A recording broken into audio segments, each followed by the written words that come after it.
Hello, so today we are looking at this problem called climbing a staircase. And the problem basically says there are n steps to reach in a staircase that allows us to reach the top. And each time we can climb either 1 or 2 steps.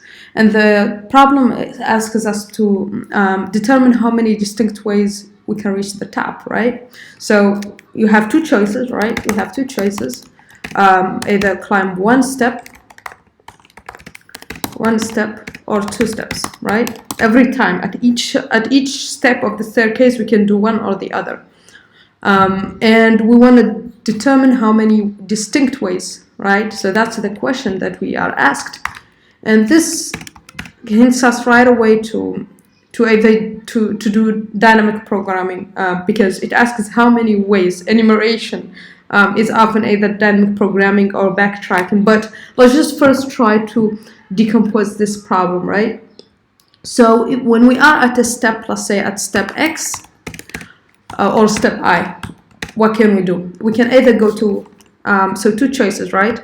So at step I, we have two choices.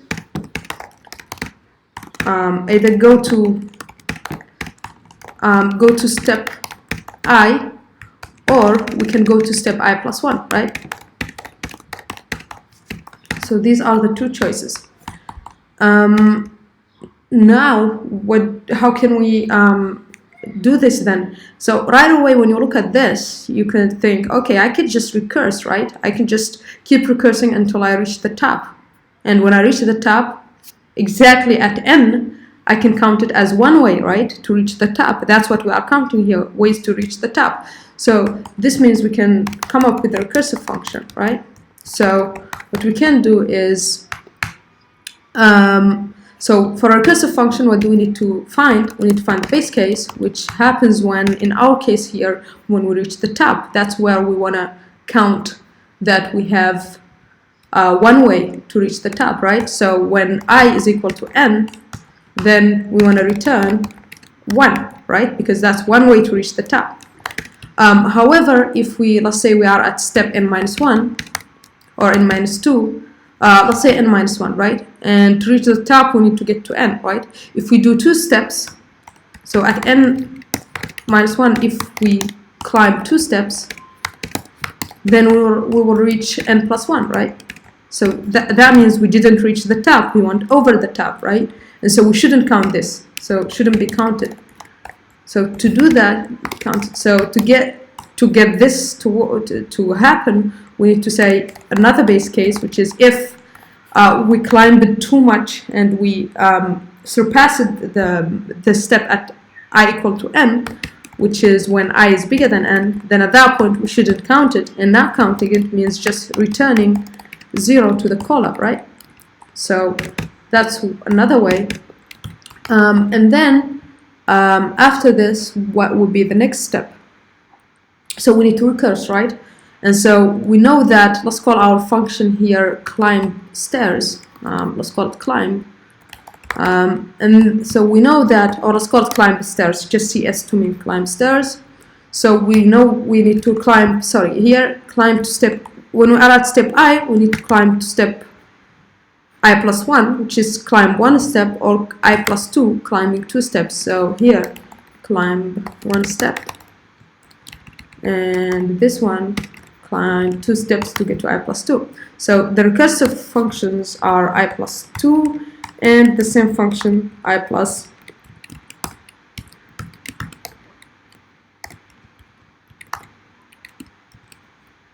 2. And what's the combination that we want to do? We want to count how many distinct ways. And since the base case here returns to us just 1, if that recursive function ended up reaching the top, that means we can just return the sum of these two, right? So this is pretty much the template of our recursive function. And so let's just code that up then. So let's call this def climb stairs. We need to reach n, right? So let's have maybe some class solution here.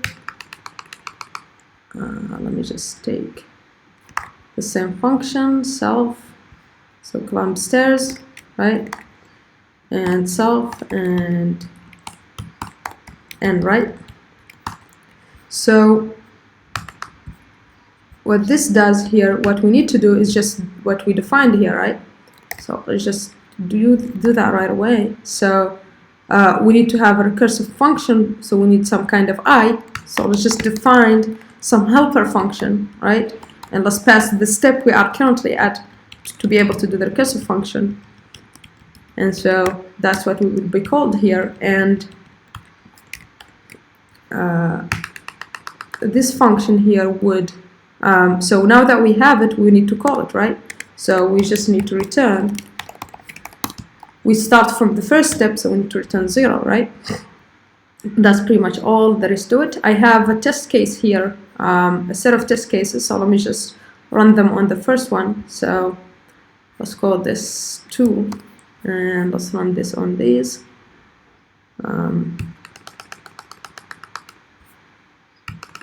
Just go down like that. Okay, so these are the test cases. Let's call the function that we just wrote.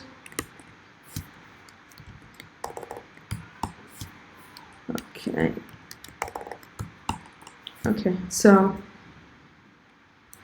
you can see it passes. For 1, it should be there is only one way. For 2, 2 ways. For 3, 3 ways, and etc. Now you can see here this is a little bit costly, because here with this one we might end up calling the same function with the same value I and recomputing the value even though it's the same, right? Let's say from 0, right, we will compute CS1 and CS2, but from 1 we will also compute CS2, right? So if I just even print here the calls to CS,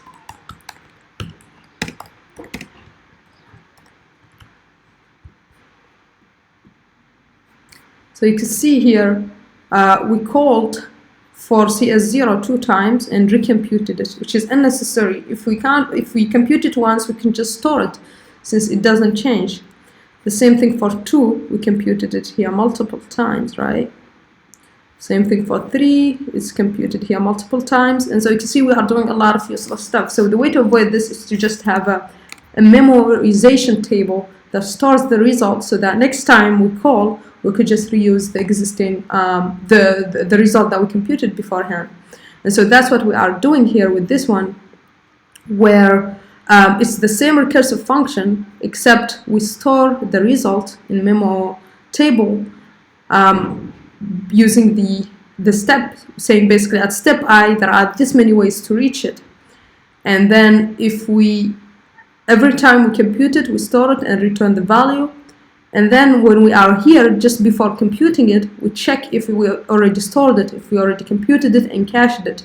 If we did, then we return it. And here, what I'm using here is just all the values for each step are -1 at the start, because -1 doesn't represent any value. And then I check if it's different than -1, that means we already computed it, so we just return the cached value. And this is if you like struggle with coming up with dynamic programming solution, it's usually very useful to start up with this recursive function, write it out, make sure it works on simple examples, and then add caching or memorization. And then after that, think about how can you convert this into a bottom-up dynamic programming solution. And so that's the recursive function. Now let's look at the dynamic programming solution. So the dynamic programming solution here, we slightly changed, since here we are going from bottom to top, right? So bottom up. So basically we start, here we are going top down. So we start with 0 here, and then we just keep computing the smaller cases. For the dynamic programming case, we just initialize a table, right? So we know that to reach step I, the number of ways to reach step I is to get to step I, you have only 2 ways. Either you can come from the step I-1, or you can come from step I-2, right? And so that means that the ways to reach step I, it's the sum of the ways to reach step I-1 and the ways to reach step I-2, right? And so we could just do a loop, since what we are interested in is reaching the step N, we can just do a loop to compute all the values of the table.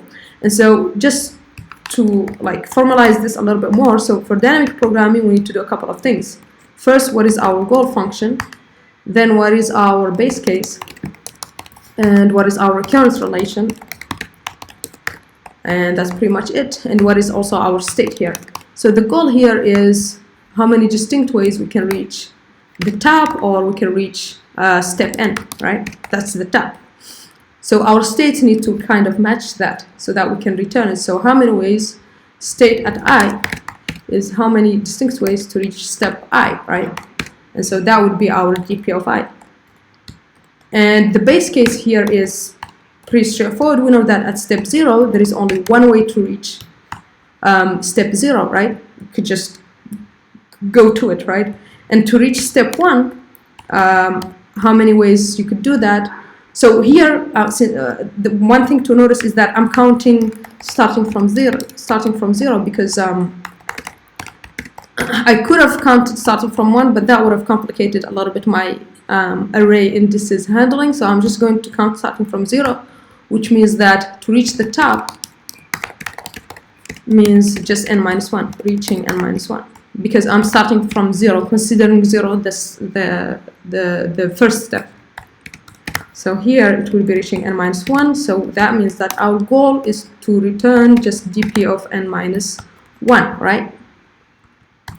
And so how many distinct ways you can reach step I? That's dp of I, and the base case is for 0 is just reaching step 1, since is one way, since it's reaching step 1. And to reach the next step in the staircase, you could either go from 0 to 1, from step 0 to step 1, or you could just start and go directly, climb 2 steps and go directly to step 1. So you have 2 ways.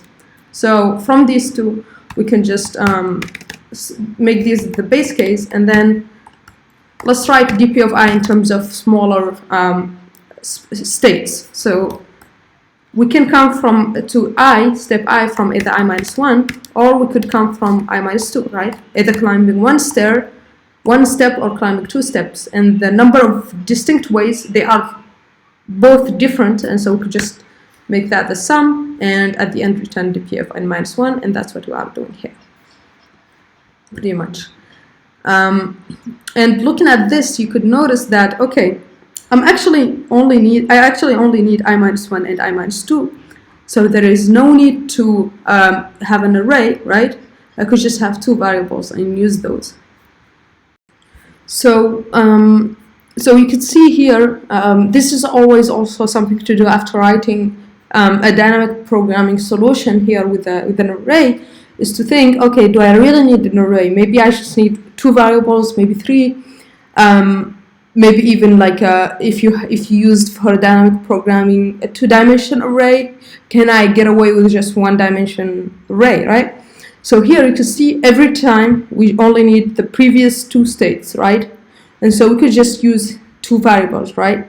Because this one is going to become the dpi-1 of the next value of I, right? Because every time we increment I by 1. And so what we can do here is just use two variables, right?